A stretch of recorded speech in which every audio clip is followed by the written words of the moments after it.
আজকে বানাবো অ্যাপ্রিকটের চাটনি। তো এটা হচ্ছে লেবু, অ্যাপ্রিকট, তারপর চিনি, কিশমিশ, অল্প একটু পাঁচফোড়ন আর শুকনো লঙ্কা।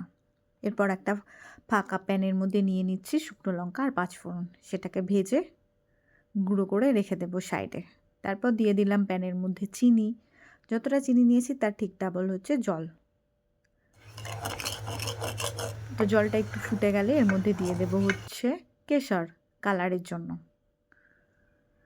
তারপর দিয়ে দিলাম অ্যাপ্রিকট, যতক্ষণ না সিদ্ধ হয় ততক্ষণ আস্তে আস্তে ওটাকে সিদ্ধ করে নেব। অ্যাপ্রিকটটা সিদ্ধ হয়ে গেছে এখন পুরোপুরি। তো এরপর দিয়ে দেব অল্প লবণ, তারপর দিয়ে দিচ্ছি অল্প কিশমিশ, লেবু রস। চাটনিটা পুরো হয়ে গেছে, এরপর দিয়ে দিলাম পাঁচফোড়ন আর শুকনো লঙ্কা গুঁড়ো। তো কেমন হয়েছে জানাবেন।